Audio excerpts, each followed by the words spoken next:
火曜日の、定例のバガバデギータクラスにようこそ。And last time we got together 2 weeks ago, we talked about the month of Kartik and Damodar and そう、この前皆さんと一緒に勉強したのはカルティックのこととかね、ダモダラの歌のこととか勉強しましたね、ちょっと。And then the last verse of Bhagavad-Gita, do you remember which verse we read? で、バガバデギータの最後の説を見ましたけど、どの説読んだか覚えてますか？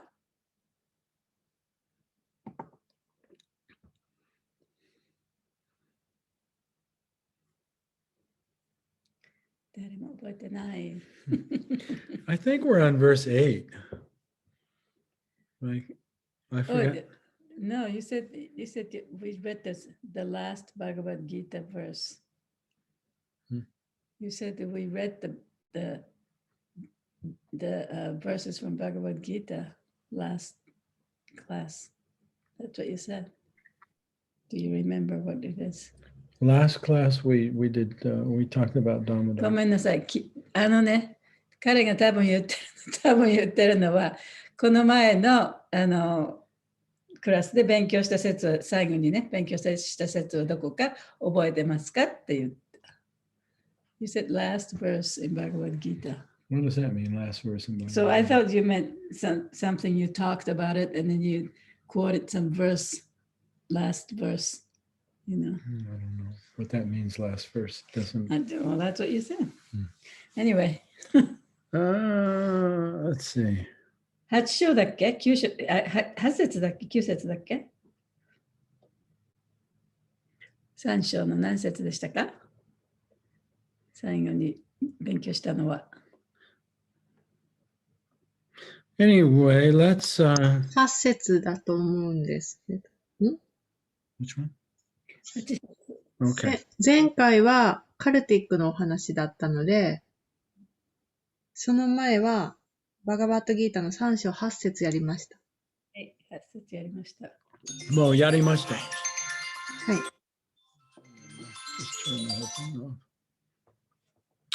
Okay, so then we're on verse 9 today. じゃあ今日は9節です。はい。So let's just read verse 8 so we know the context of verse 9.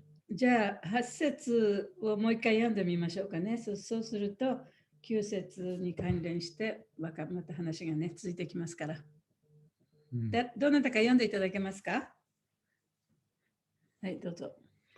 I just want to remind everyone that on the third chapter is titled Karma Yoga.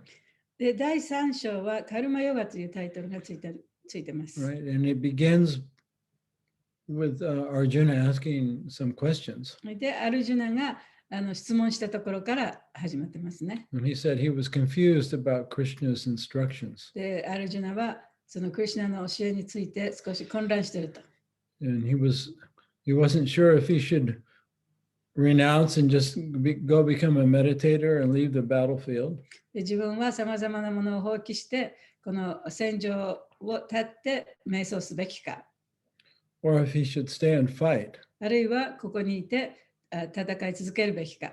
And he cannot see how you could do both at the same time. で、それを2つね、同時にするのはとてもできないんじゃないかと思ったわけですね。But Krishna says, no, you have to fight, but you also have to internalize yourself and meditate as well. でもクリシュナは、いや、お前はここに残って戦わなきゃいけないと。でも同時にその自分の内を見つめなきゃいけない。You have to maintain the transcendental consciousness even when you're active.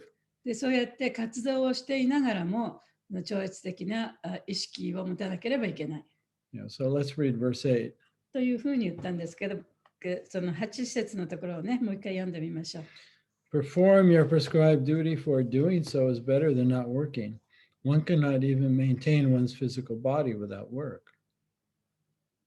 誰か読んでくださいますか？読みます。はい、お願いします。定められた義務を遂行せよ。その方が仕事をしないより善である。働かなければ自分の肉体の維持さえできない。So it's not possible to give up work as long as we have this body. この肉体がある限りね、自分の活動を止めることはできないと。All right? We have to eat, 食べることもしなきゃいけないし we、have to sleep, 眠れなきゃいけない。we may have to go to work to maintain ourselves. で、自分を維持していくためには仕事にも行かなきゃいけないかもしれない。We have to breathe, 呼吸もしなきゃいけないし、 we have to wash the body. で体も洗って清潔にしなきゃいけない。Yeah, so as long as we have this body and mind, we have to be active. この肉体やマインドを持ち続ける限り、そうやってさまざまなことをしていかなきゃいけない。So now Krishna is going to explain to us how to work in this world and at the same time be free of karmic reactions. で、ここでクリシュナはこの世界で活動をしながらカルマの反動からどういうふうに自由になることができるかということをここでクリシュナが説明するわけですね。So karma means action, reaction. カルマというのはその活動とその反動という意味です。And yoga means to connect with the Supreme through activity. ヨガというのは活動を通して最高主とつながるということです。And Krishna will explain by doing that, one becomes free of material karmic reactions. で、クリシュナはこのそういう活動をすることによってカルマの反動から自由になることができる。どのように自由になることができるかということを説明しています。In other words, karma yoga is the science of how to become free of karma で through actions. でカルマヨガっていうのは、つまりカルマヨガというのはその活動を通してカルマから自由になる方法という意味ですね。And become liberated from the repetition of birth and death. そしてその生と死の繰り返しから自由になる、どういうふうに自由になるかということです。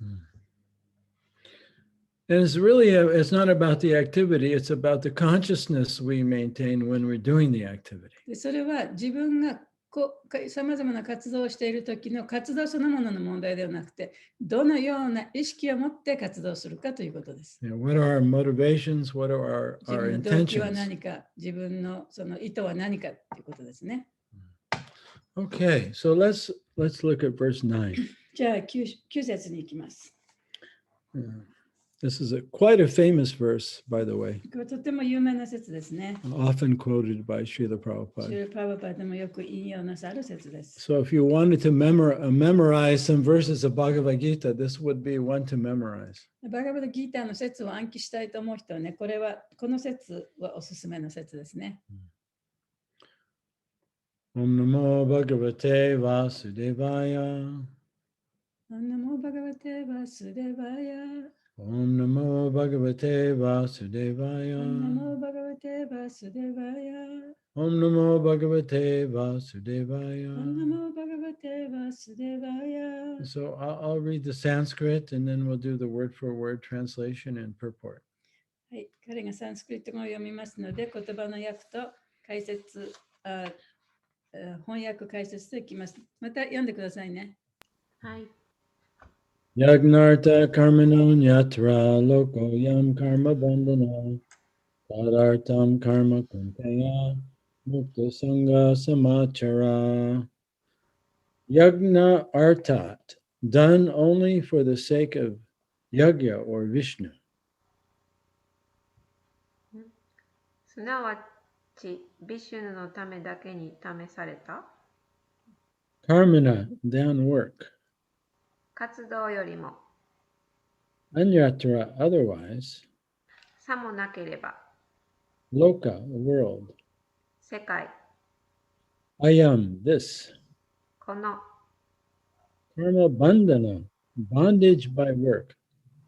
活動による束縛、 Taught of him. 主の Artam, for the sake. 何々のために、 Karma, work.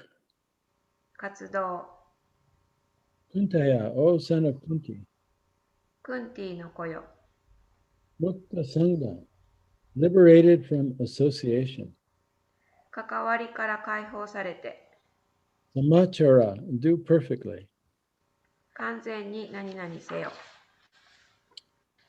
Translation and purport by His Divine Grace, A.C. Bhaktivedanta Swami Srila Prabhupada. Work done as a sacrifice for Vishnu has to be performed, otherwise work causes bondage in this material world.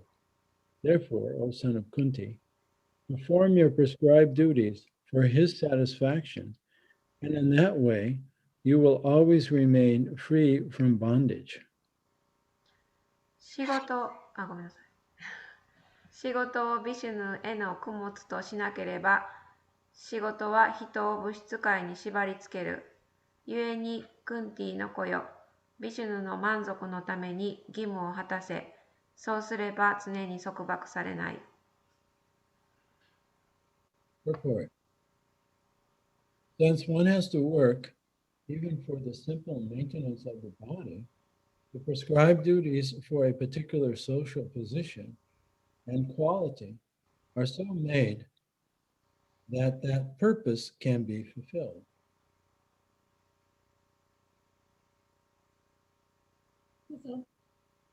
読みますか。ただ単に体を維持するためにも人は働かなくてはならない。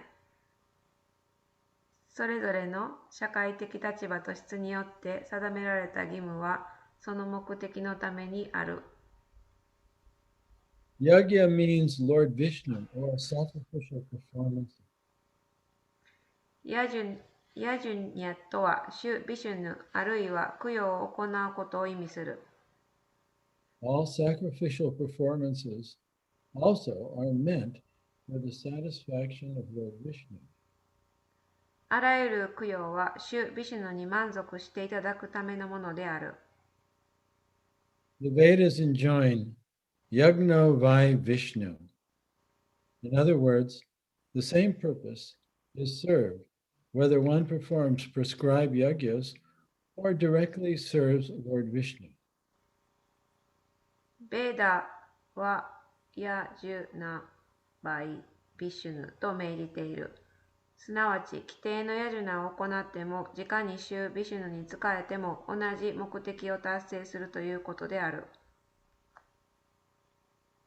Krishna consciousness is therefore a performance of yagya as it is prescribed in this verse.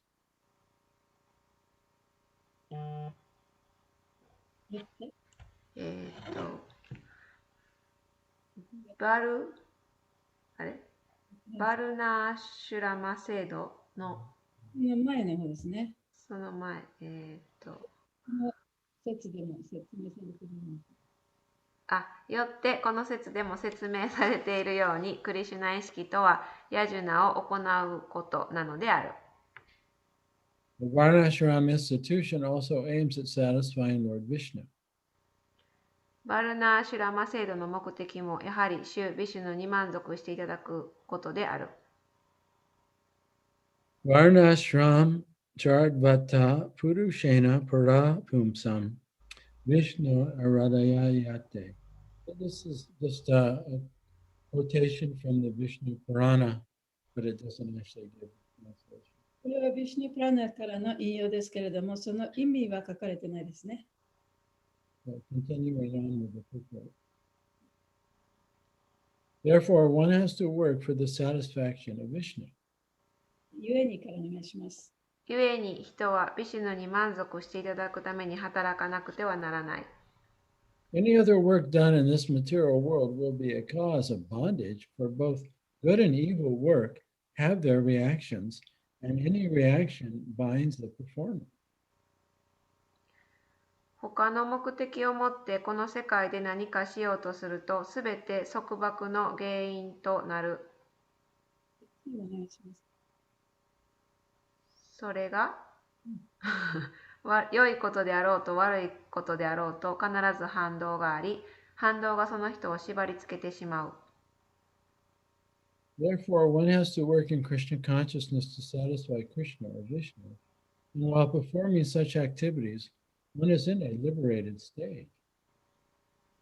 だから人はクリシュナ意識でクリシュナ、すなわちビシュヌの満足のために働くべきであり、その行動をしている間は解放された状態にあるのだ。This is the great art of doing work, and in the beginning, this process requires very expert guidance. これが偉大なる労働の芸術であり、最初のうちはこの道の熟練者の手ほどきが必要である。One should therefore act very diligently under the expert guidance of a devotee of Lord Krishna, or under the direct instruction of Lord Krishna himself, under whom Arjuna had the opportunity to work. 故に人はシュクリシュナの献身者の優れた指導を受けながら、あるいはアルジュナがその機会に恵まれたように、シュクリシュナから直に教えを受けながら、コツコツと実践を積み重ねていかなければならない。Nothing should be performed for sense gratification, but everything should be done for the satisfaction of Krishna. 何事も自分の感覚を満たすためにするのではなく、クリシュナに満足していただくためにするべきなのだ。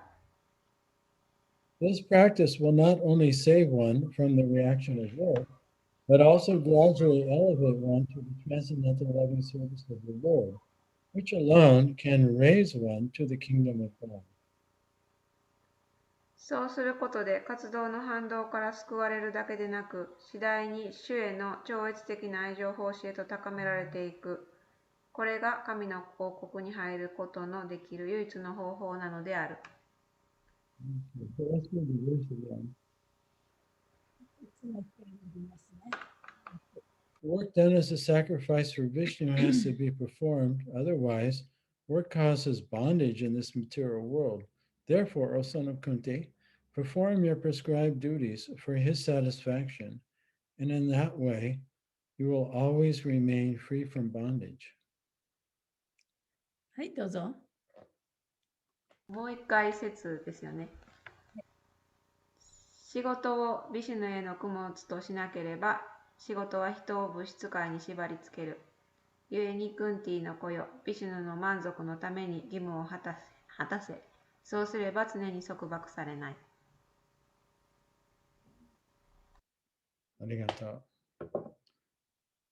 Om Ganatami Rindasha Gananjana Salakaya Chaksamilitam Yena Tasman Shri Gurave Namaha Nama Om Vishnu Padaya Krishna Prastaya Bhutale Srimati Bhakti Vedanta Swami Niti Namane Namaste Saraswati Deve Gauravani Pacharane Nirvishesha Sunyavadi Paschatya Deshatarane Jai Shri Krishna Chaitanya Prabhu Nityananda Shri Advaita Gadadhar Shri Vasari Gaur Bhaktivinoda Hare Krishna Krishna Krishna Hare Hare Hare Rama Rama Rama Hare Hare Panchakapa Tarubhyascha Kripa Sindhuveva Cha Patitanam Pavanebhyo Vaishnavebhyo Namo Namah.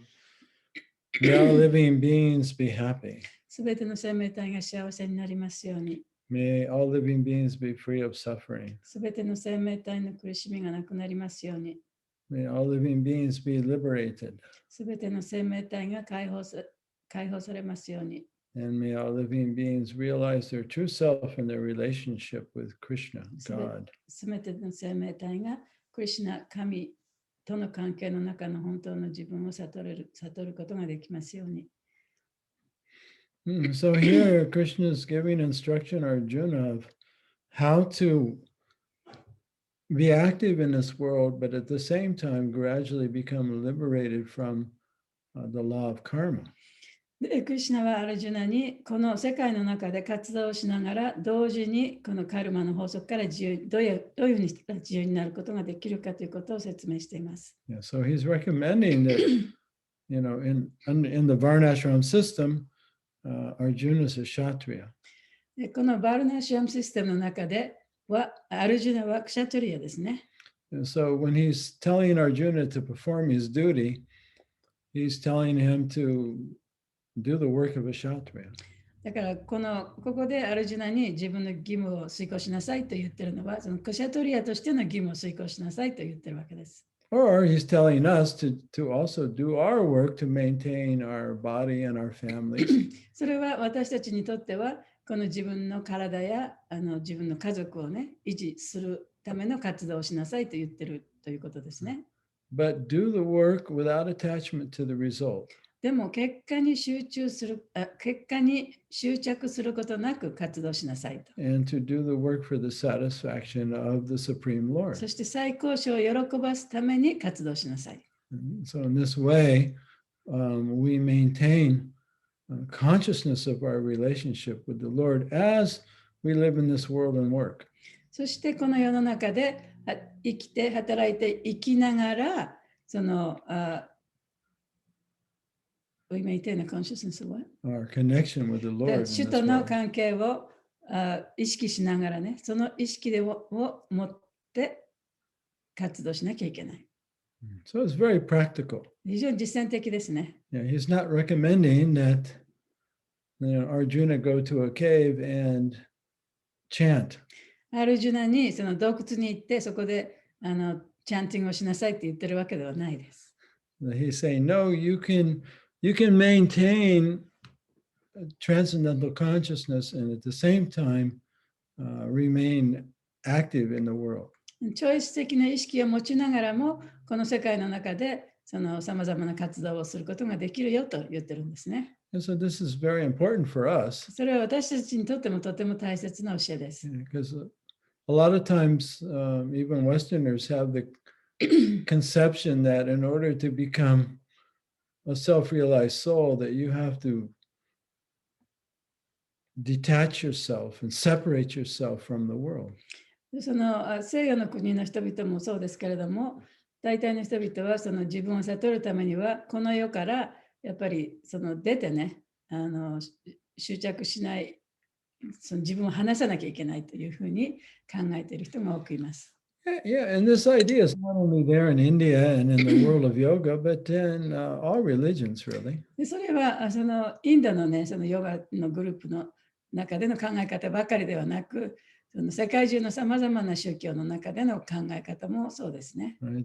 The people leave their family, leave the world, and they join a monastery or a temple.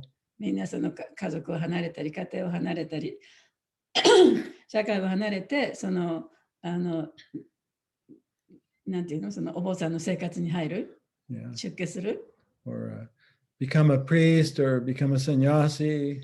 あるいはサニヤシになったり、その牧師さんになったりしなきゃいけないと。And there's this idea that unless you leave the world and devote yourself completely, separate yourself from the world and devote yourself completely to spiritual practice, that you cannot become liberated or awakened. その自分が目覚めたり、その解放されたりするためには、この世界からね、この物質世界から自分を完全に引き離さなければならないというふうに考えてるんですね。But we see, this is actually not Krishna's teaching. でも、ここで分かるのは、それはクリシュナが教えていることではないということです。And actually, it wasn't the teaching of Buddha or Christ either. 実際はそれはそのイエス・キリストの教えでもなかったし、ブッダの教えでもなかった。Yeah, these kind of renounced orders of life developed, after these great avatars had come and gone. そういう法規階級っていうのは、素晴らしいそういうアバタラたちね、化身たちがこのように降誕された後に作られたものですね。It wasn't Lord Chaitanya's teaching チェイ either. タニア神の教えでもなかったです。Yeah, so how can the soul become liberated from the material world? じゃあ魂はどのようにしてこの物質世界から解放されるんでしょうか？ If they have to separate themselves from the world and from the population of the world. もしその世界からね、自分を引き離す、あるいは世界の人々から自分を引き離すのであれば、because they have to work and maintain their bodies. というのは、自分はこの世界に生きながら自分の体をね、維持していかなきゃいけない。right? And they have to take care of their families. 家族の面倒も見なきゃいけない。Yeah, so it's not practical to suggest that people have to renounce the world in order to make spiritual advancement. その精神的な発展を遂げるために、この出家しなきゃいけないっていうのはあまり実践的な教えではないですよね。Maybe a few could do that. ほんの何人かの人はできるかもしれない。But for the general population, it's not practical. でも一般の人にとってはあまり実践的ではありません。So Krishna, and also Krishna's not suggesting that Arjuna do that either. またクリシュナはアルジュナにそういうことをしろと言ってるわけでもないですね。Actually, we find also a very practical guidance in the Isha Upanishad when it comes to how to live in this world, kind of like the lotus flower that's in the water but not touched by the water. で、その教えはそのシュリ・イシャパニシャドという本の中にね、書かれていますけれども、それはちょうどそのハスの花がこう水の中にね、咲いてますけれども、ハスの花っていうのは水の上でもって決して水にこう染まることはないっていうかね、埋まることはない。Actually, in the 5th chapter, Krishna uses that example. で、その第5章のところでもクリシュナはその例を引用してます。So he says, for a person who thinks of him and works for him in this world, で、この世界において私のことを考え、私のために働く者は he's like the lotus flower. ハスの花のような人だと。Because the lotus flower actually grows in very filthy, muddy water. で、ハスの花っていうのはね、そのちょっとこの泥水みたいなところに入るんですね。But the lotus itself never touches the water or the mud. しかし、そのハスの花は決してその泥水に染まることはない。So when we dedicate our life to the Lord and our activities to the Lord, we become like that lotus. で、その自分の人生や自分の活動、行動を主に捧げる、そういうふうにして活動をすれば、私たちはそのハスの花のようになることができる。Yeah, so let's look at Isha Upanishad. じゃあ、イシャパニシャドをちょっと見てみますね。And actually, verse 1. イシャパニシャドの第1章です。It's very instructive. 非常に深い教えのあるところですね。I don't know if you have it in Japanese. Maybe not. Some of you may have the Japanese 日 version. 本の Some イシ of ャ you パ may ニシャド持 not. ってますか、誰か。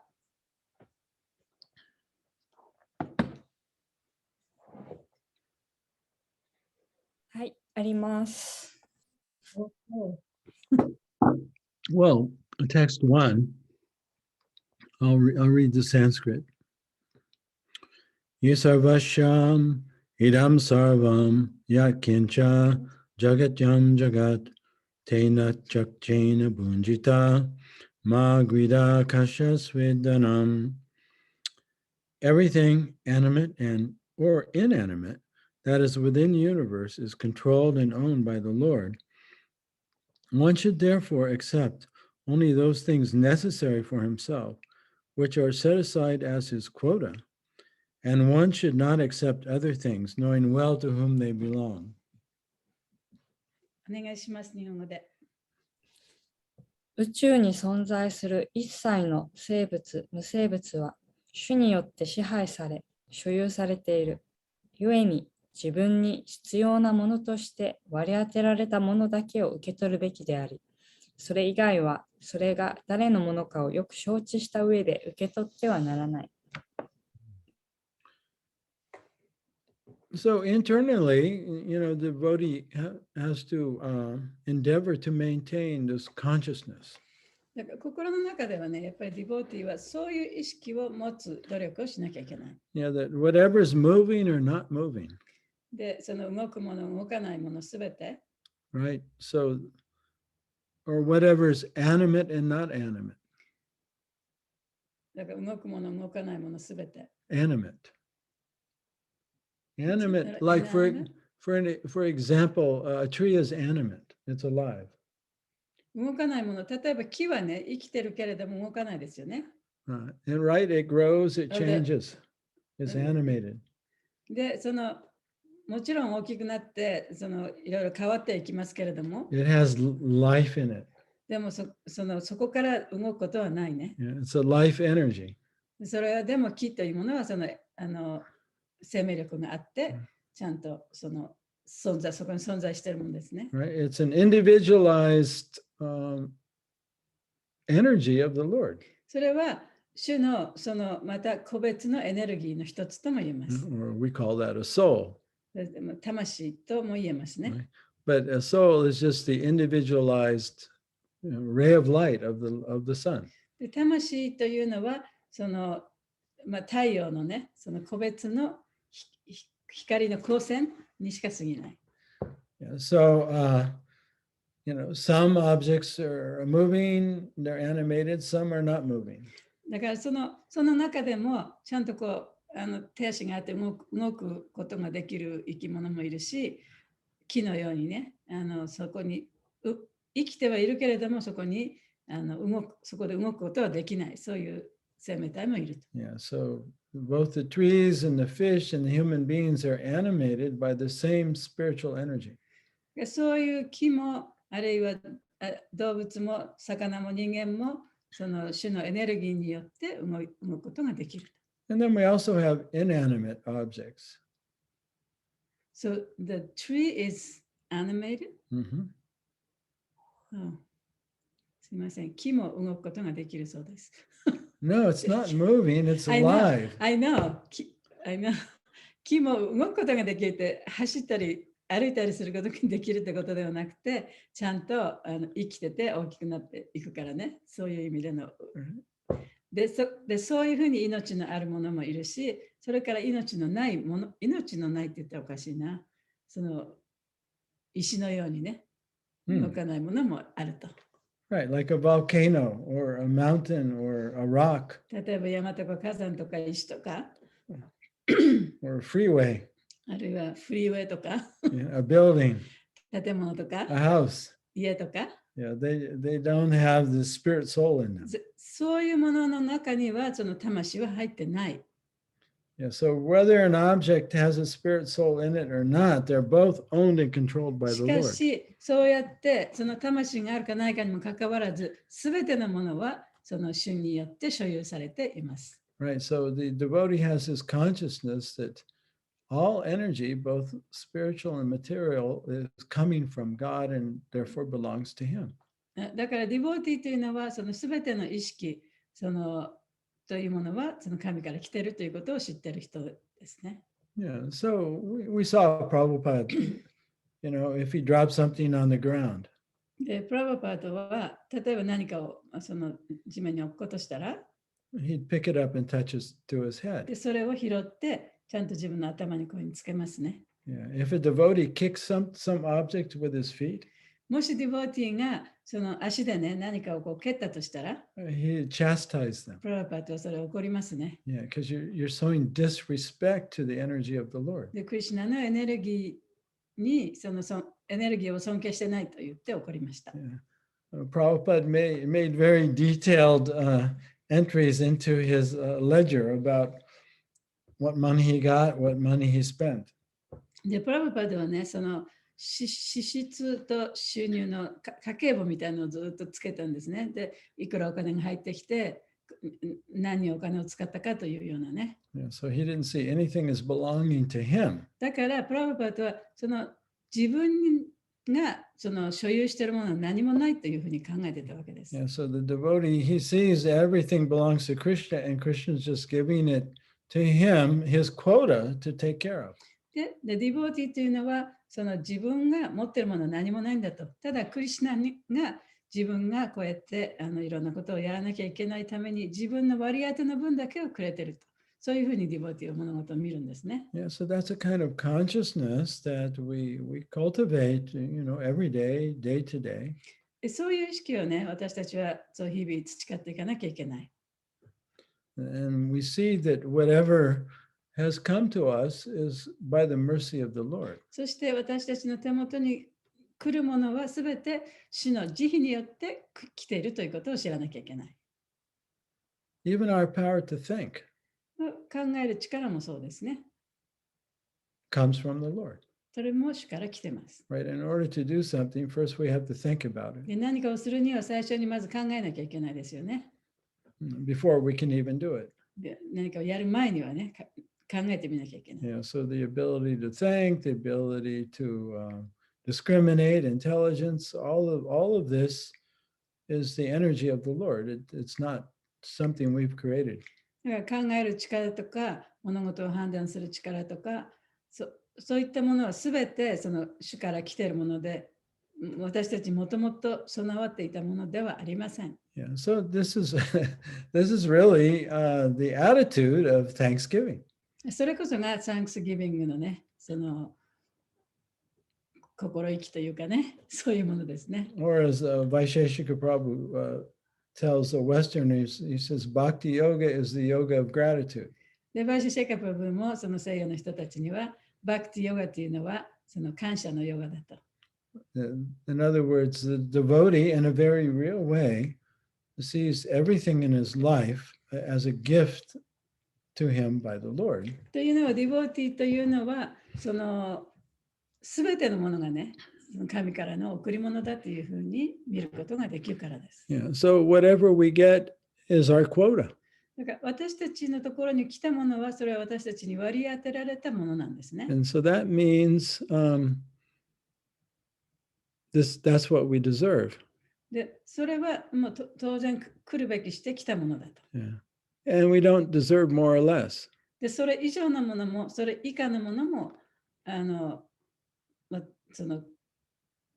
来るべきではなかったっていうかね。Yeah. So it's very important for us not to envy those who have more. だからこそ、自分よりももっといろんなものを持っている人のことを妬んだりしてはいけないと。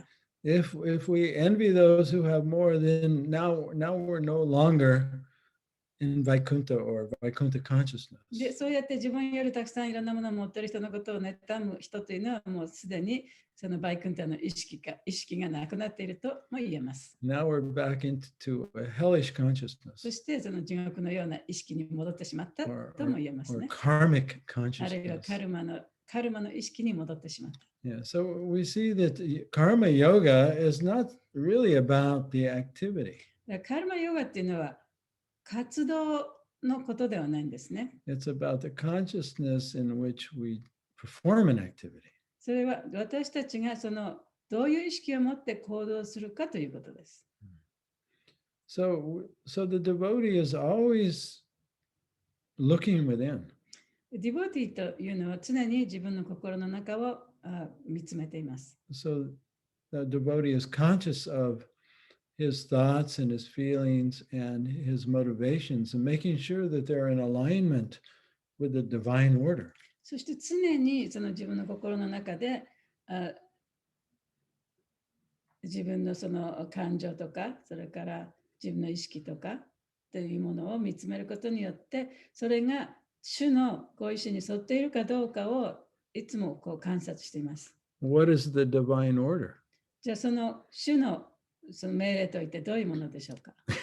Everything animate and inanimate in the universe is controlled and owned by the Lord. それは動くもの、動かないものすべてがその主がコントロールしているということですね。It doesn't belong to me. それは私のものではないと。And it's not mine. 私のものではなく、私が持っているものでもないと。Yeah, and for the devotee, this is extreme.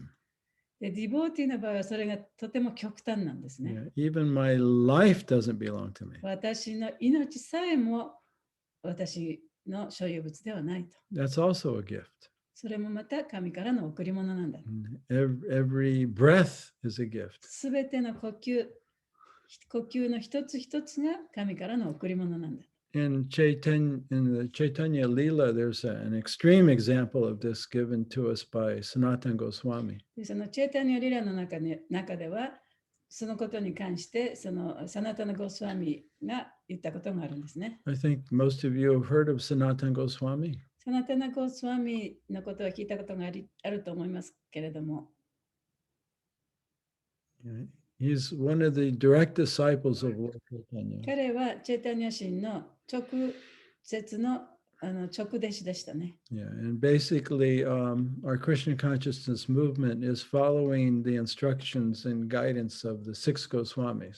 でこのクリシュナ意識運動というのは、その6人のゴースワミの教えを基礎としています。 They were all direct disciples of Lord で彼 Chaitanya. らはすべてチェイタニア神の弟子たちでした。 And they wrote many books to give us the direct teachings of Lord そ Chaitanya. してそのチェイタニア神の教えを私たちにくれるためにたくさんの本を表しています。 So Sanatana Goswami, he was traveling to meet Lord Chaitanya in Jagannath Puri. でその他のゴスワミは、チェイタニア神に会うためにジャガナタプリに行ったんですね。 And he was traveling through the forest.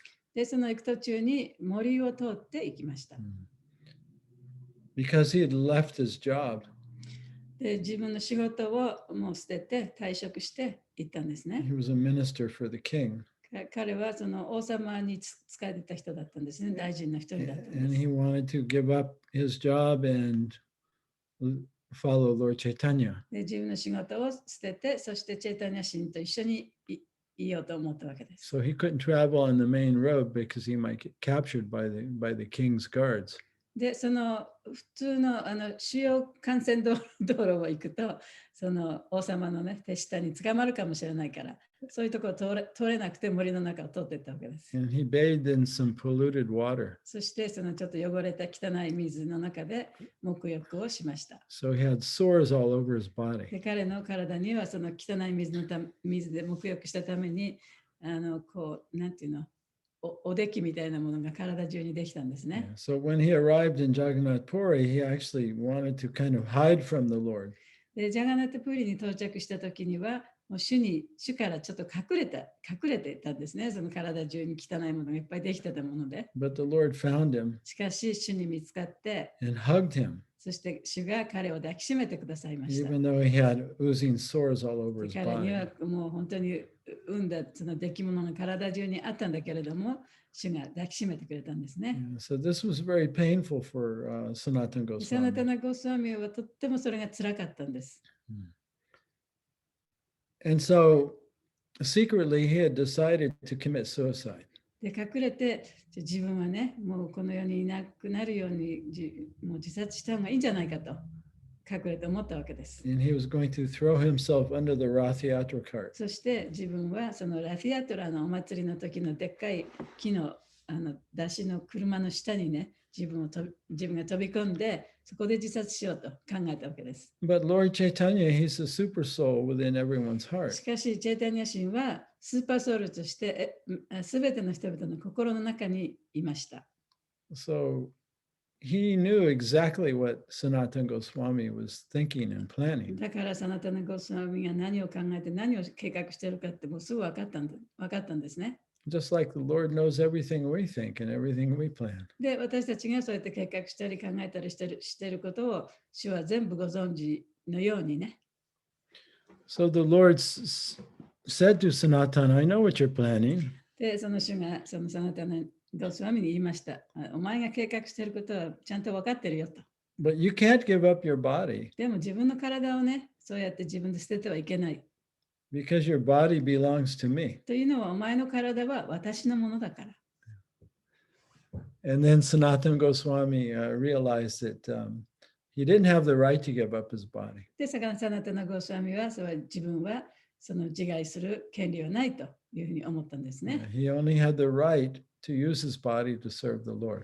で、自分はこの体を主に使えるためだけに使う、その権利があるんだと。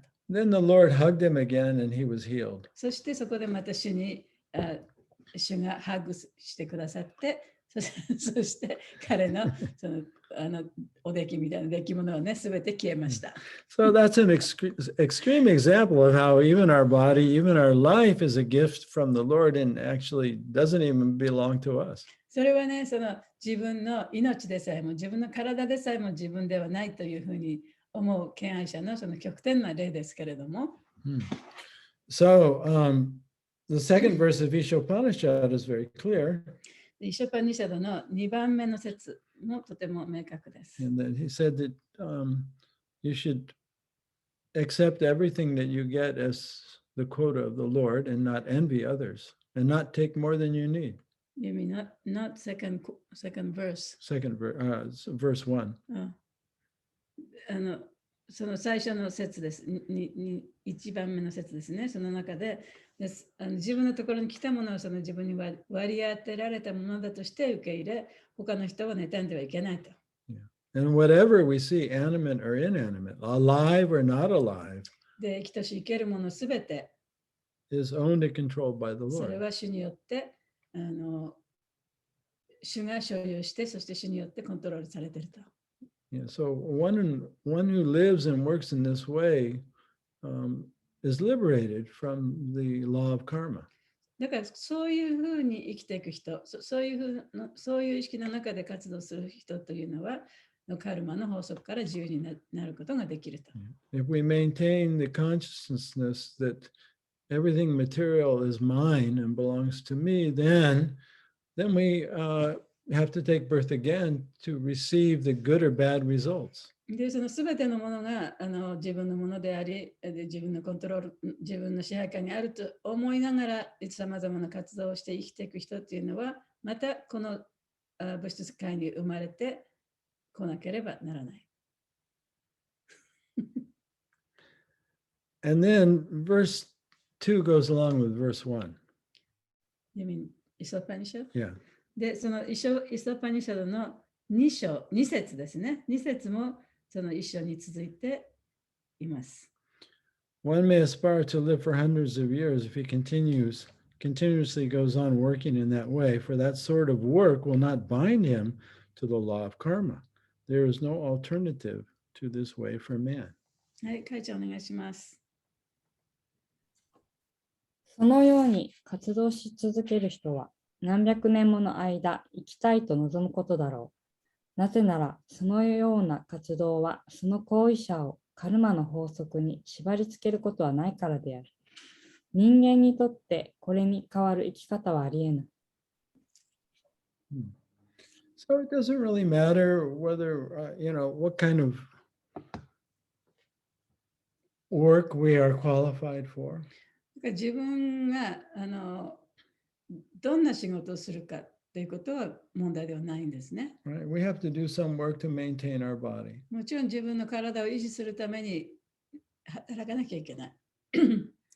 And it's the consciousness that we do the work in that will determine if we're bound by our actions or liberated. で、その行動を起こすための意識そのものが自分がここから解放されるのか、あるいはここに縛り付けるのかということを決めていく。So here in Isha Upanishad, it's speaking very clearly. It's not the work, it's the consciousness that we're doing the work in. イソパニシャドの中ではね、それはその仕事そのものが問題なんではなくて、その仕事をする意識、その中の意識が問題だということをはっきりここで言ってますね。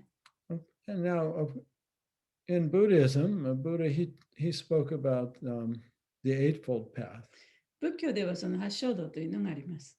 And he said that one has to engage in right work. その正しい仕事をしなきゃいけないと。Or work that does not break the laws of God. で、神のその法則をね、神の法則に反しない仕事をしなきゃいけない。Or ahimsa, non-violent work. それは非暴力的な仕事である。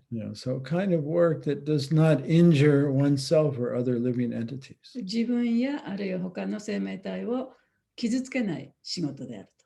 So then we have to do right work in the right consciousness. で、そういう意味での正しい仕事を正しい意識でやらなければいけない。And that's karma yoga. それがカルマヨガなんですね。Which leads to bhakti yoga. で、それは次第にそのバクティヨガにこうつながっていきます。Yes, this is kind of alluded to at the end of the purport in the verse we were reading today, at verse 9 purport. で、今日はそのことは今日読んだね、9節のところに続いてきますね。Let's look at that last sentence. 9節の最後のところを見てみましょうかね。So this practice will not only save one from the reaction of work, but also gradually elevate one to the transcendental loving service of the Lord, which alone can raise one to the kingdom of God. で、そうすることで活動の反動から救われるだけでなく、次第に主への超越的な愛情奉仕へと高められていく。これが神の王国に入ることのできる唯一の方法なのである。So here Prabhupada is indicating the subtle difference between the subtle difference in consciousness between karma yoga and bhakti yoga. で、ここでプラブパートはこのカルマヨガとバクティヨガのこの微妙な違いをここでちょっと言ってますね。Yeah, so in both karma yoga and bhakti yoga, the devotee is working with the consciousness of satisfying the Lord. カルマヨガでもバクティヨガでもディボーティーはその主を満足させるために行動を起こしています。Yeah, offering the results to the Lord. そしてその結果を主に捧げています。However, in karma yoga, the consciousness is more that I'm doing, I'm offering the result to the Lord because I know He's the owner. でもカルマヨガでは私はこの仕事の結果を主に捧げていると。というのは私はその主がこれを全てを所有しているということを知ってるからと、そういう意識でやってます。Just like if you're a taxi driver, 例えばタクシーの運転手は the car doesn't belong to you. で車はね、その自分のものではないですよね。It belongs to the company. 会社のものです。But you take very good care of it. でもそれをちゃんとその車の面倒をちゃんと見てる。And you do the best job you can do. そして自分がそのできる最善のね、仕事をしてる。Yeah, but there's more of a sense of I'm serving the Lord out of duty. でもその中にはその私は主を義務としてね、主に仕えてるというちょっとそういう感じがあります。So in Bhakti Yoga, the same work is there. でバクティヨガでは同じことをするんですけれども、But the consciousness is I'm doing everything because I love the Lord so much. でその意識というのは、私はこういうことをすべてその主のためにやってる。それは本当に主を愛してるから、その愛から私はこういうことをやってるんだと。Even to the point where one even forgets God as God. で、それはその神が神であるということを忘れてしまうほどの愛でもある。Like in the case of the gopis or the cowherd ゴー boys. ピーたちとか牛飼いの少年たちとかの場合はそうですね。Yeah, so it's just in Bhakti Yoga, the love is spontaneous. で、バクティヨガではその愛というのが自発的なものです。But in Karma Yoga, the consciousness is more I'm doing the right thing because I should. でもカルマヨガでは私はこういう正しいことをしているって、それは私がそうあるべきだから、そうやるべきだからという意識でやります。Yeah, so when one begins Karma Yoga, working for the satisfaction of the Lord without being attached to the result, this gradually leads to spontaneous love. だからカルマヨガにおいて、その主のために、義務的にやってることであったとしても、それは次第にはそのバクティヨガにつながっていきます。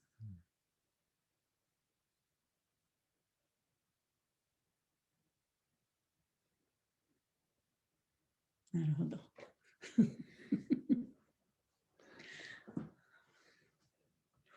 Yeah, so this is a wonderful verse. 一ついいでしょうか。どうぞ。次第にバクティヨーガにつながるっていうのは、これをやってるうちに主への愛が目覚めてくるんでしょうか。カルマヨーギーは。So Bhakti Yoga means as you do Karma Yoga, the love for God become awakened. Yes. Yeah, because in material consciousness, in the karmic consciousness, we're thinking everything is mine and belongs to me. 物質的な意識だということは、すべてのものが自分に属していると。これ自分がやってるんだっていうでね、いろんなことをやるわけじゃないですか。Especially if we do something well. 特にね、その自分が上手にできることは自分だと思ってやってますね。We think I did it. 私がやったんだと。I gave the speech, I wrote the book. 私がこんな素晴らしい本を書いて、こんな素晴らしいスピーチをしたと。Yeah, I won the race. 私はそのレースに勝ったと。So I and mine. そうやって私がと言ってね、 So そういう意識でやってるわけですね。 karma yoga, we begin that shift in consciousness. で、カルマヨガではその意識を少しこう移行させる。Like that my life, my intelligence, everything is coming from God. 私の命、私の知性、すべては神から来てるんだ。We give him the credit, だから神がいるから私こういうことができたんだというふうにね。 give him the ownership. 神こそがその所有者なんだ。 And we're always talking to him, depending upon そして him. 常に神に話しかけて、神に依存しながら活動している。 Eventually, when we realize our spiritual nature, しかし、だんだんとその自分の精神的な本質というのが分かってくると、 we don't see any separation between ourselves and God. で神と自分とのその分離というのがだんだんなくなってくる。 And we're just in a state of spontaneous gratitude. そうすると、もうおのずから自然と湧き出てくるその感謝の気持ち、そういう状態をずっと持ち続けることができるようになる。 Practically, we're not thinking of ourselves anymore. そうするともう自分のことはもうほぼ考えてないね。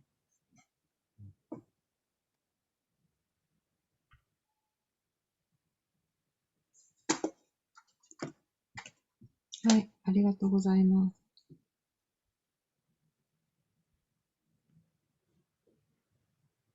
す。So what we're doing is karma yoga.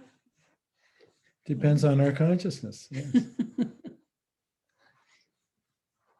今私聞いたのは、じゃあ私たちは今カルマヨガをやってるんですかって聞いたんですけど、それはその人の意識によって違うと。違ってくる。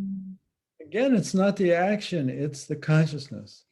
だからその行動そのものではなくてね、その意識の違いなんだ。Yeah, and Krishna says in the 4th chapter that when you're working for him in this elevated consciousness, it's like a fire that burns your karmic reactions. ね、クリシュナがその4章のところで言ってるのはね、そういう高まった意識でもってさまざまな行動をしているのは、それはその燃え盛る炎のようなものでね、カルマを全部燃やしてくれる。You no longer identify with your mentally constructed self. そして自分が頭の中で作り上げた自分が自分だというふうにはもう考えないようになってる。Right? Everything is forgiven. すべてのことが許されると。And you completely depend upon God. そして完璧に主に依存して生きていく。So he says that kind of consciousness is like a fire that burns up whatever reactions you had coming. でそういう意識というのは、その炎のようなもので、自分のところにやってくるべきさまざまなそのカルマの反応、すべて焼き尽くされる。Let's see. Let's look at Bhagavad-Gita 437. バガバッドギーターの4章の37節を見てみましょう。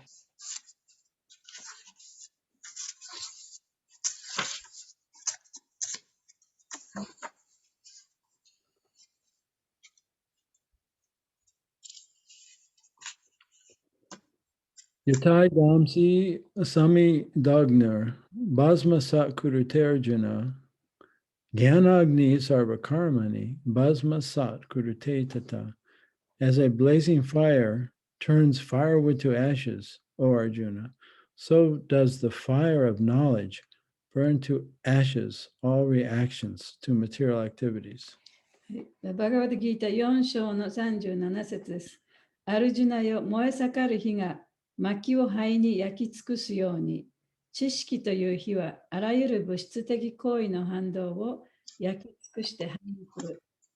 So this knowledge isn't like mundane knowledge. で、ここで言われている知識というのはね、普通のその世俗的な知識ではありません。It's really a consciousness. 意識ということですね。Right? So this consciousness that everything belongs to God. このすべてのものは神に属するというその意識。animate and inanimate. それは生きとし生けるものすべてね。My body, my life. 私の体も私の命も。Yeah. That consciousness. その意識。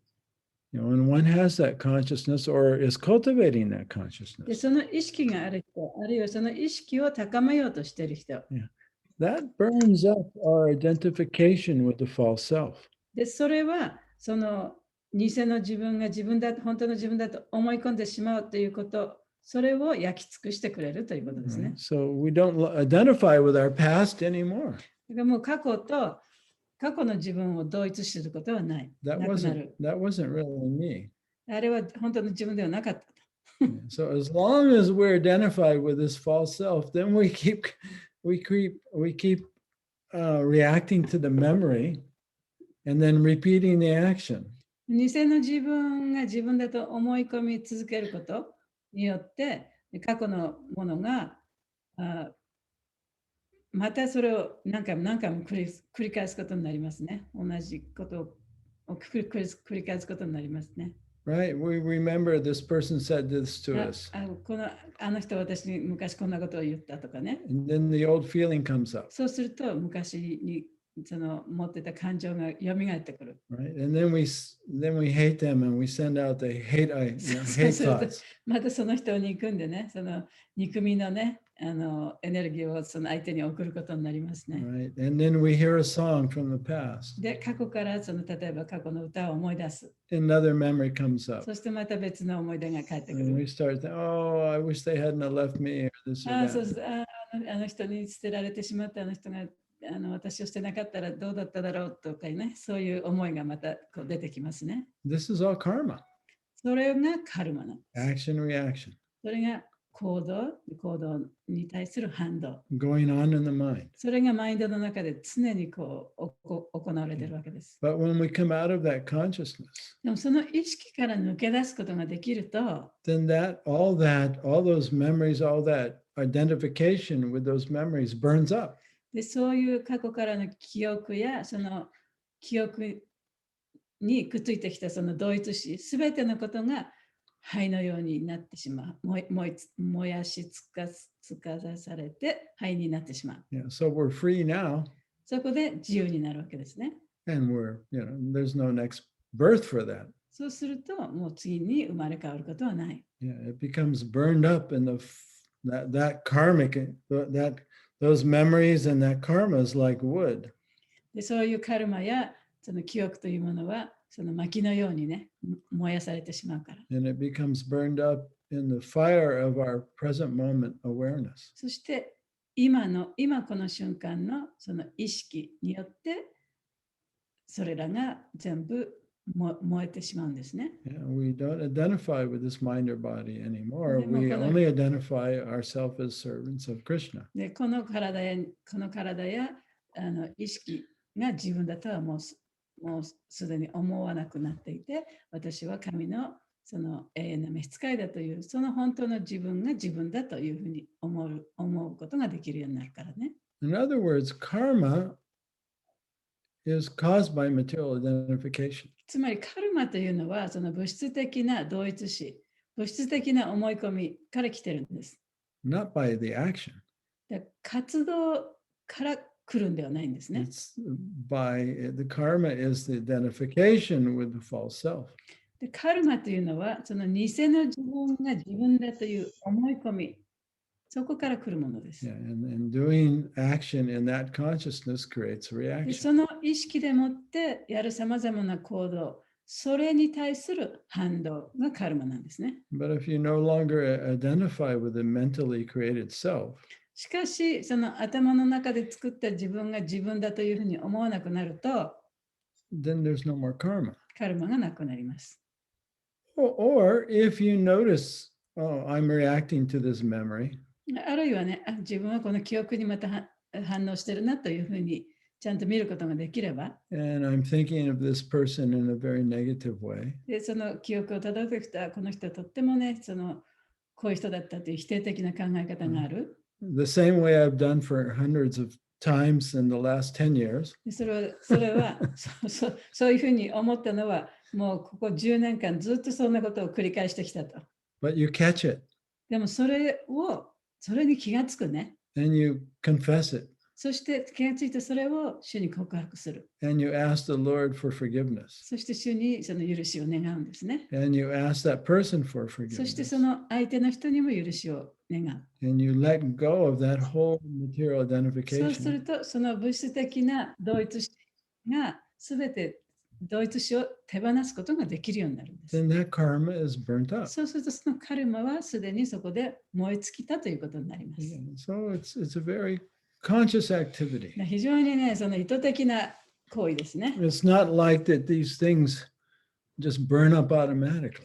で、そういうものがもう自然に燃え尽きるのではないんです。 Because we have free will. というのは、自分にはね、自由意志があるから。 And so nobody else is responsible for our thoughts and our feelings. 自分が持っている感情とかフィーリングに対しては誰のせいでもないね。 So only we can manage that. それをマネージできるのは自分しかいない。 So the karma is created in the identification with the false self and the activity.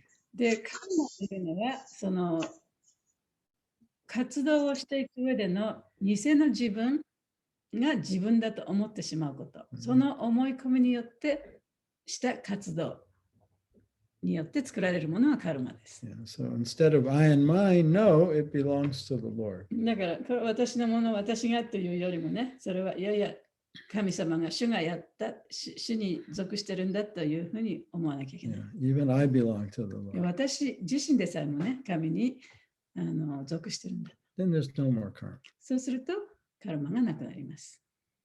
So very gradual, we come out of that consciousness. そういう意識から抜け出すっていうのはやっぱり非常にゆっくりした過程なんですけどね。 Right? Our whole lifetime, or maybe a few lifetimes. もう一生かかってもできないかもしれない。もしかしたら何回も生を繰り返さなければそういう意識に変わっていかないかもしれない。バクティヨーギーの行動がカルマを生まないというのが今すごいわかりました。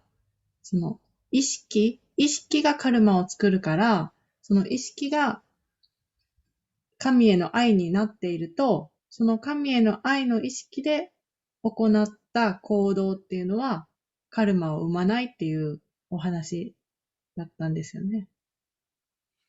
So she really understood why a devotee, bhakti yogi, does not make karma because they were always acting from the love of God.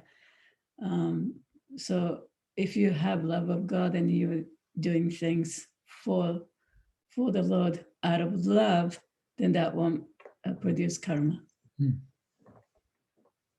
すごいよくわかりました。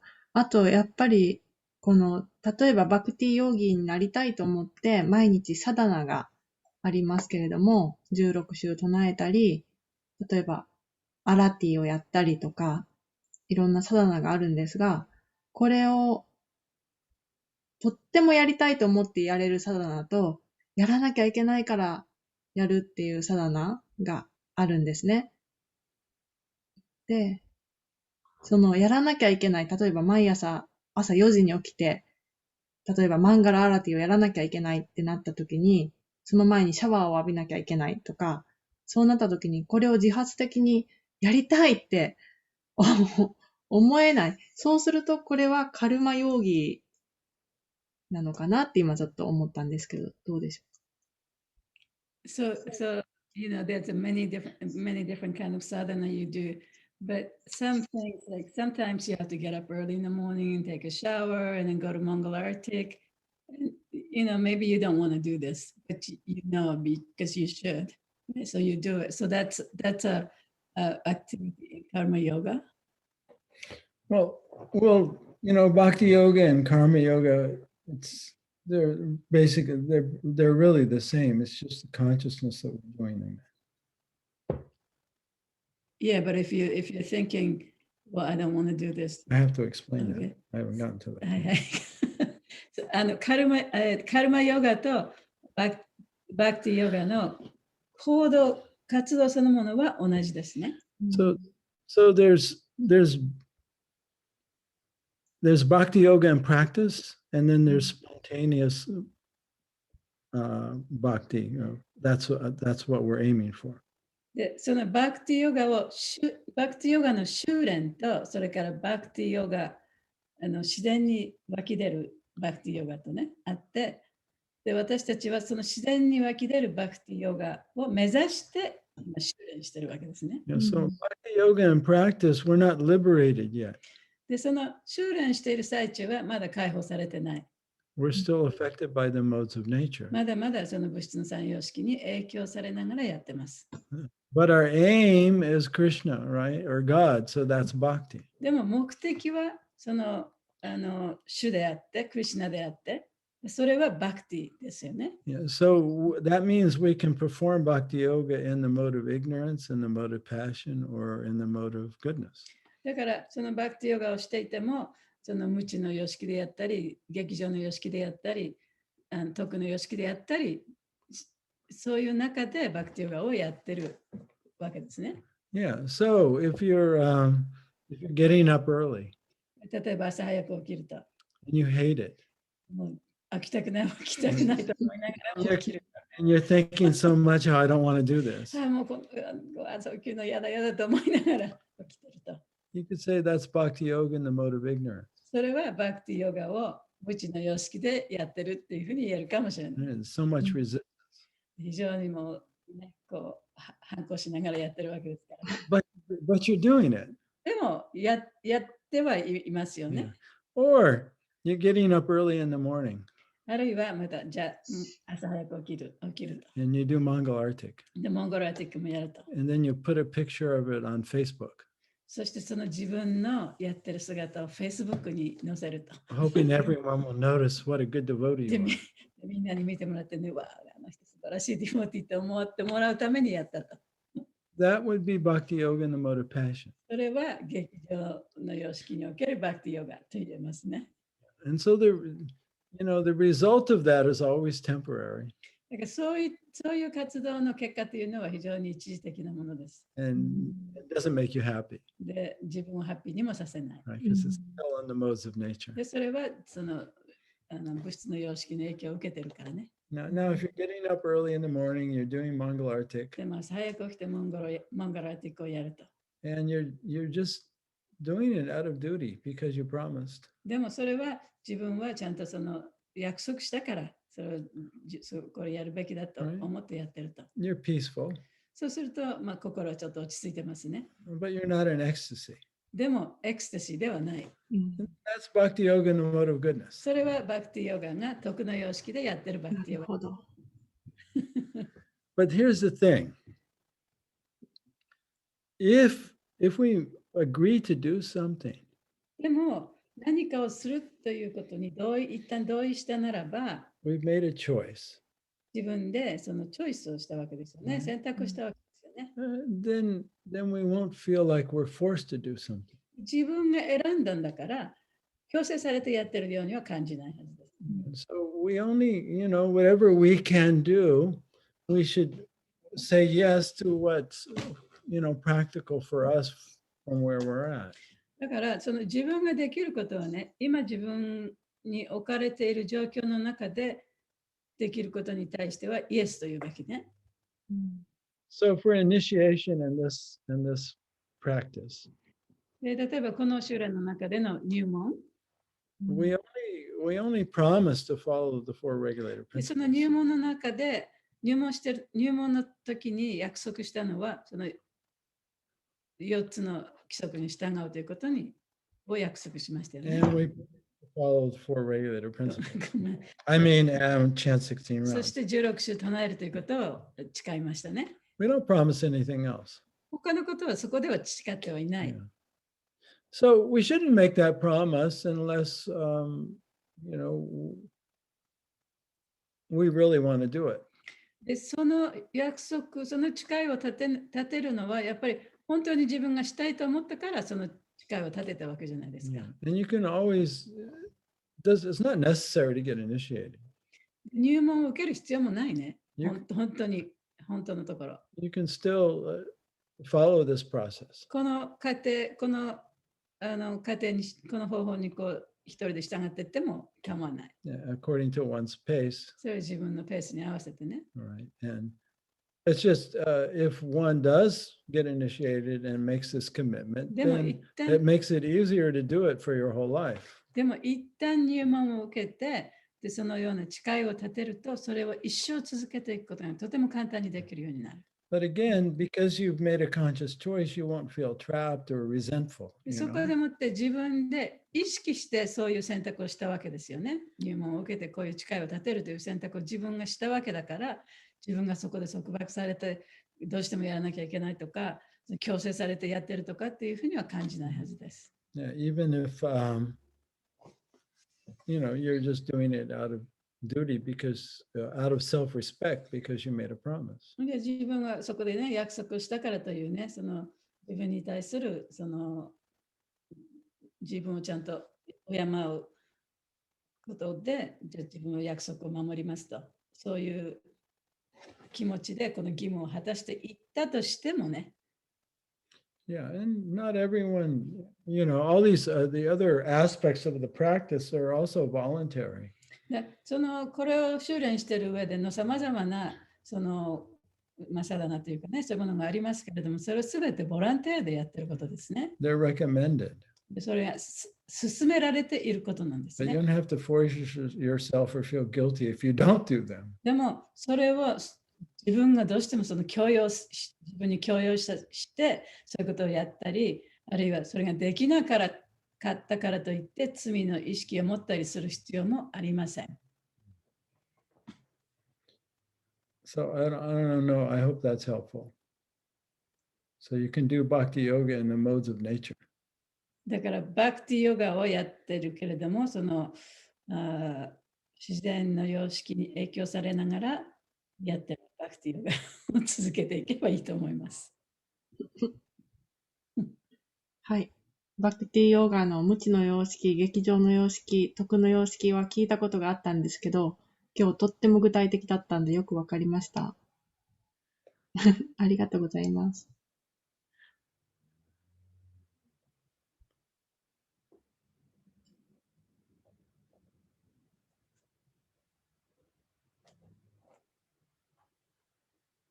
ハレクリシナ。Hare Krishna. 今日もありがとうございました。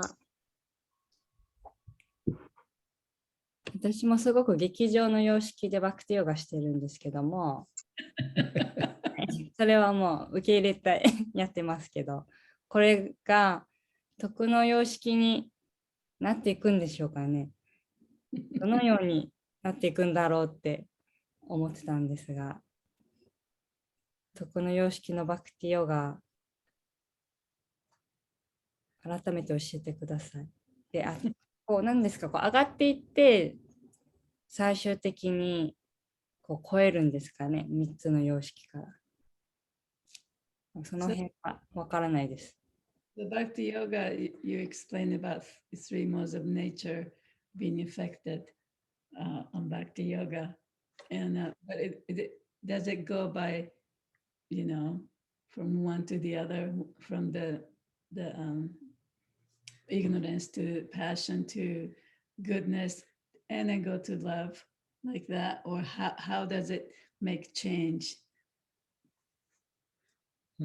Krishna says that the modes are always competing for each other. で、クリシュナが言うのは、その様式というのは常にね、その競争し合ってると。Yeah, so sometimes we're very resistant to the practice, but we're doing it, so it's kind of ignorance. で、いろいろなことをやるにあたって、やってはいるけれども、もうすごい嫌だなと思いながらやってると。それは無知の様式ですよね。And tomorrow we're doing the same activity. 次の日にはまた同じ行動をしたとしても、活動したとしても、But we're very concerned about letting everyone know what a good で devotee も we その are. 日はね、その自分がどんなにいいディボティーかということをやっぱり人に知ってもらいたいという思いでやったと。And we're having thoughts about it, right? で We're そういうことを planning. 考えながら、いろんなことを計画しながらね、 If I その活動をしたと。 if I look like this or do that, こんなことをしたら、あんなふうに見えたらね、人は自分をいいディボティーと思ってくれるんじゃないかと。And then other times, we are just happy doing it.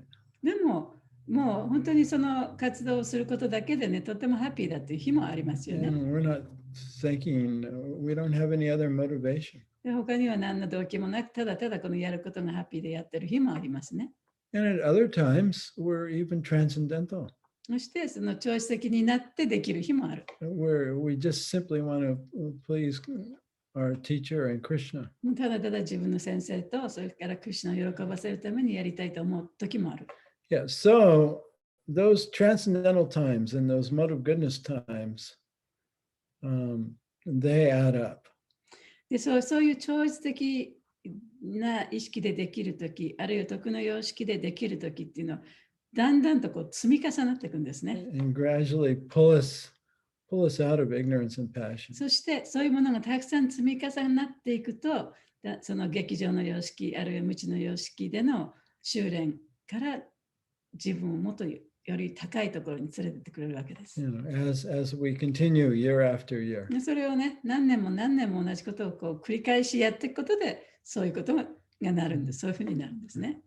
But it's also very helpful that we're very aware and introspective of, what our thoughts and feelings are moment to moment. でもその一瞬一瞬ね、自分がどんなことを考え、どんなことを感じているかということに気づきながらやっていく、そういうことをやっていくということはとてもその自分をこう高めていくすごいヘルプとなることだと思います。 Right? Like when you catch the thought, of future, you're thinking about the future and how everyone will praise you for this or that. 例えばね、その未来、将来のことね、こんなことやったら、あの人はこんなふうに私を見てくれるとかね、人々がどんなふうに私を褒めたたえてくれるとか、その未来のことを想像しながらやるわけじゃないですか。 Yeah, and you're very present.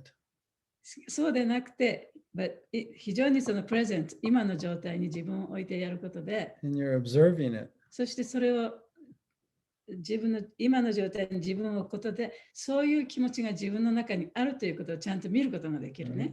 And you catch that, that mode of passion. で、そこでもって、自分はこのパッションでね、劇場で、こんなサダナをやってるなってことをちゃんとそれに気がつくことができる。 Right? Then you'll laugh. そうするとそこでね、ちゃんと自分をね、笑うことができますよね。 Right? And that's a release. で、それはその時にそれがちゃんと手放せるん Right? です It's ね。 not a negative thing. でそれは否定的なことではないんで It's a す。 liberating thing. 解放されるんですよね。 Yeah, so every time you can see yourself in the mode of ignorance or the mode of passion, and you confess it to Krishna, that's a moment of liberation. で、そうやって自分が劇場の様式に影響されてやってるな、無知の様式に影響されてやってるなっていう自分をキャッチすることでね、でそれをクリシュナに告白することによって、そのことから解放されるわけですね。 That's why it's called sadhana. だからそれサダナって言うんですね。 The difficult days are actually the days where you make more advancement than the easy days. そういう大変な日こそね、より高い進歩を遂げる日なんですね。簡単にできる日はそうでもない。 Right? Because you're facing your false ego and your mind and your body in that mode. でその大変な日というのは、その自分が置かれている物質の様式を見たり、あるいは自分のそのマインドを見たり、そういうことを見ながら、なんとかそこから抜け出そうとしている時ですからね。そういう時にこそ自分は進歩していくわけです。But you follow your vow anyway. でも、そういういろんな日がありますけれども、誓ったことはずっとやっていく。That's how we make rapid で advancement. そうやってやっていくことによって、そのより高いね、進展を遂げることができます。That's why initiation and vows are so important and so helpful, because once you make that commitment, you're forced to do it. だからこそね、その入門して誓いを立てるということはとっても大切なことっていうことはそういうことなんですね。というのは、それは自分が選んでそういう誓いを立てて入門させてもらったわけだから、もういろんなことがあっても絶対それをしなきゃいけない、ね、ことですからね。And so you can no longer just flow with the mode of ignorance or passion. You have to face it each time. で、そういうことをしなきゃいけないということは、自分の中に無知の様式とか劇場の様式でのいろんなものが出てきたときに、それに面と向かってそういうものがあったとしても、それをそれに気がつきながらどんどんやっぱり進んでいかなきゃいけないということですからね。But it's really important to live in the present and moment to moment manage your thoughts and feelings. でもプレゼンスの状態に自分を置いて一瞬一瞬自分のマインドや感情をねコントロールしていくっていうこともとても大切なことです。Otherwise, your sadhana can become very mechanical. そうでなければサダナそのものが非常に機械的になってしまう。And you can sort of become stuck and not make much advancement. で、その機械的にやるともうそこでちょっと進展が止まってしまうね。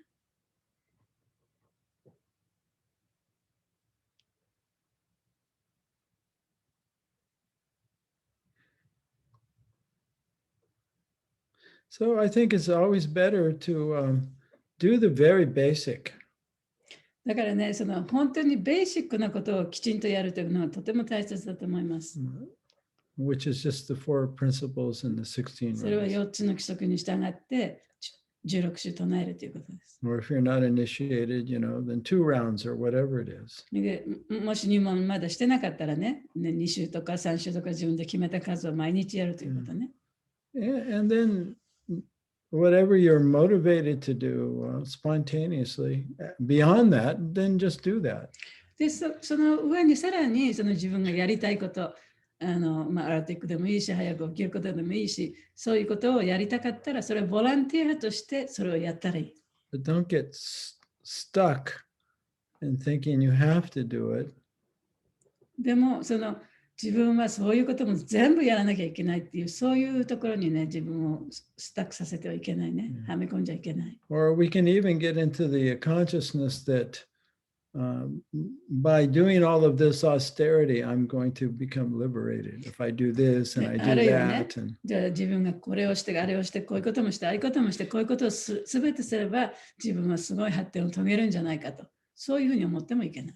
That's also more passionate ignorance. でそういうふうに思うということは、無知や劇場の様式の影響を受けるということになりますね。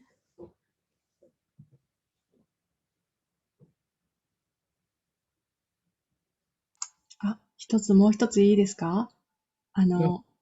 これが今日はカルマヨーギーとバクティヨーギーの微妙な違いを教えていただいたんですが、カルマヨーギーはそれが正しいからやりますっていうところにいて、じゃあ、それはやっぱり義務として行ってるのかなって思ったんですね。で、それでも徳の様式の、やっぱりこれが正しい、これは良くない、正しいことをきちんと自分でやるんだって言って実践してるから徳の様式に位置しているのかなっていうふうに思って、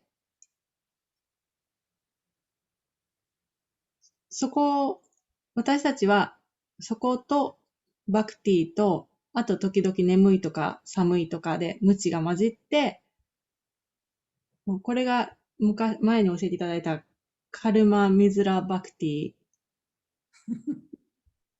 とか、知識ばっかり求めたギャーナ・ミズラ・バクティとか、そういうような話になるのかなって今お聞きして思ったんですけど、合ってますか？ Is that right?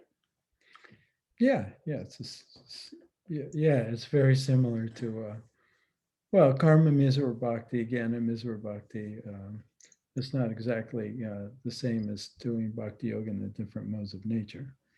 カルマミズラバクティとか、バクティミズラバクティ、ギャーナミズラバクティというのは、その様式に左右されてやってるバクティヨガとは少し違いますね。Yeah, so karma misra bhakti, jnana misra bhakti, they're like bhakti yoga in the mode of goodness.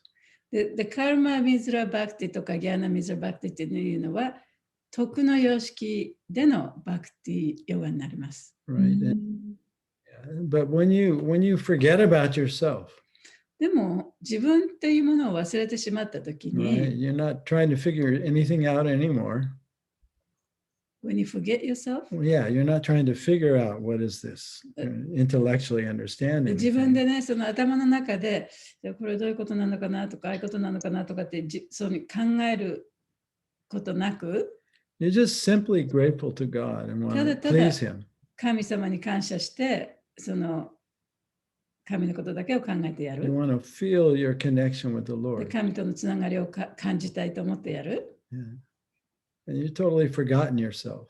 で、そういう中での行動っていうのは、自分を忘れてしまってやってる行動。Now you're in bhakti yoga. そうなるバクティヨガになる。Spontaneous bhakti.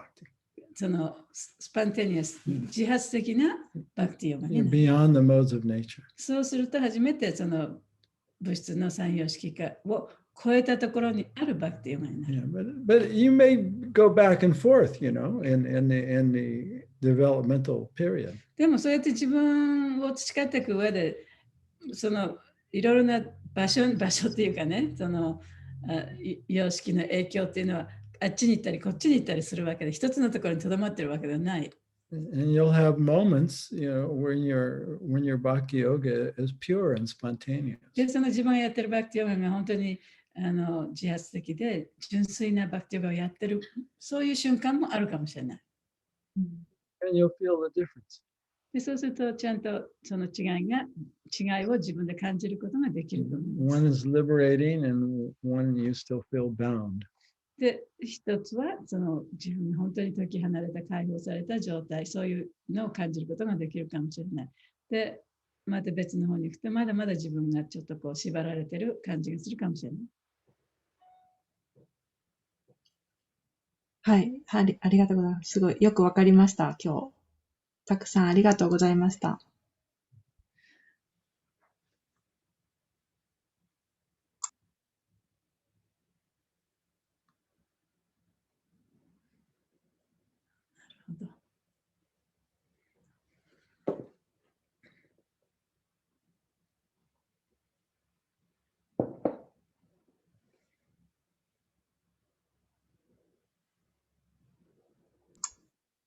もう夜ですか、そちらは。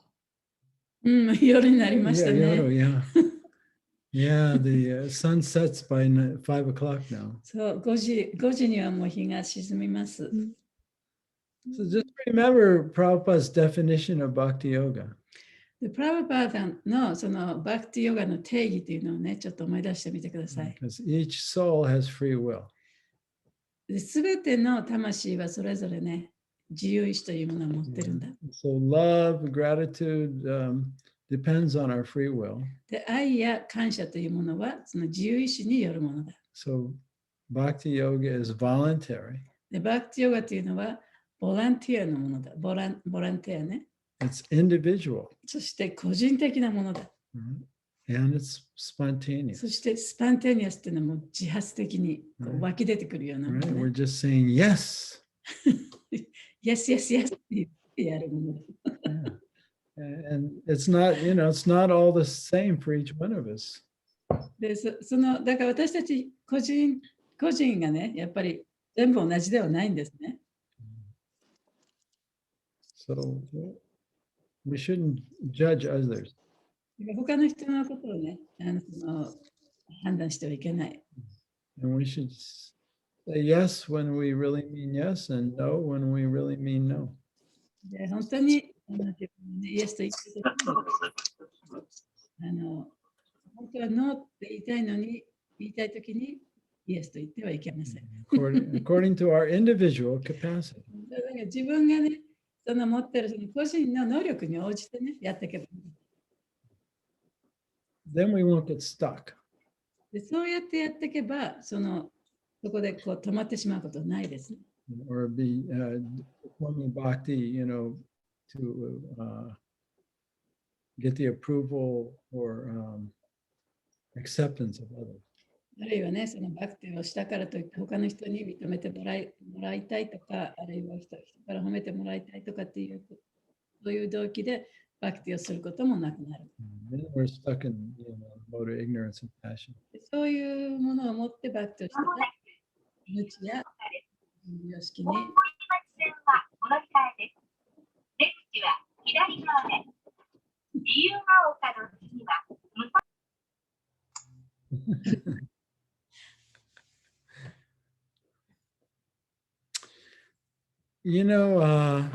I'm thinking about the next time we meet. Are we going to be up in Oregon? The first or second? Let's see. The next time we meet will be on7th?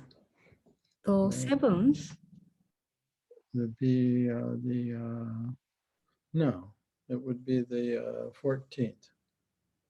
14th there. 13th here. 1st and 3rd Tuesday に戻っても大丈夫ですか？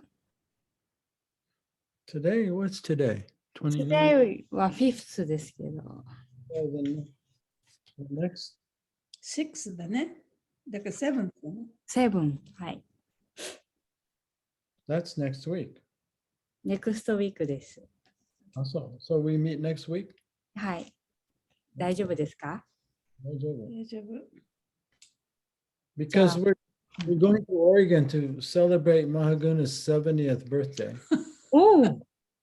またそういうことを言う。いつですか？来週？ The 9th, 10th, and 11th, 12th. 12月10日ですから。12月10日。だから8、9、10。9、10、11? And we're meeting with our kids' Guru Kuli friends. They're actually, all of these devotees were in Japan at one time. They're half Japanese. そしてオレゴンでね、カダンバさん知ってる？日本人。お名前だけ。彼女の子供たちと会うことになってるんですね。We're going to meet her too. I don't know if she's coming. I think so. Yeah. Kadamba-san mo kimasu. すごい。カダンバさんってアメリカにいらっしゃるんですか？ずっと。ロサンゼルスにいます。プラッパーダのお弟子さんの方ですか？はい。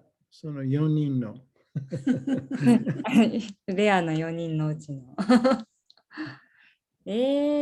すごい、おめでとうございます。ありがとうございます。So, I wanted to impress you all, so that's ちょっと劇場の様式ね。劇場。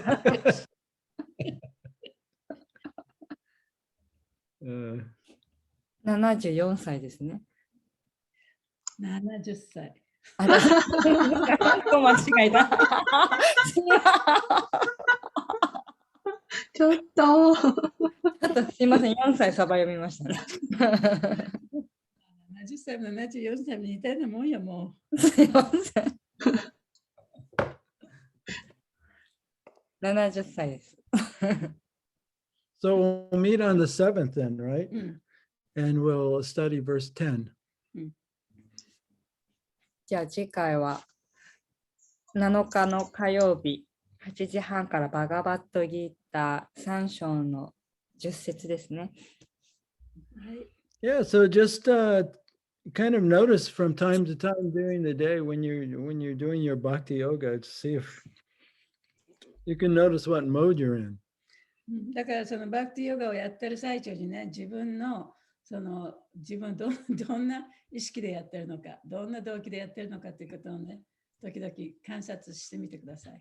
Yeah, and then whatever you see it, just give it a little smile. You can give it a little laugh. そこでどんな意識でやってるのかなっていうのがこう出てきたらね、もうそれを見てちょっとニコッとしてあげてね。Yeah. Keep a light heart. もう非常に軽い気持ちでね、見てください。自分とかそういうことじゃなくてね、こんな気持ちでやっちゃいけないとかそういうのじゃなくてね。Yeah, lighten up. そう軽く。いいですね。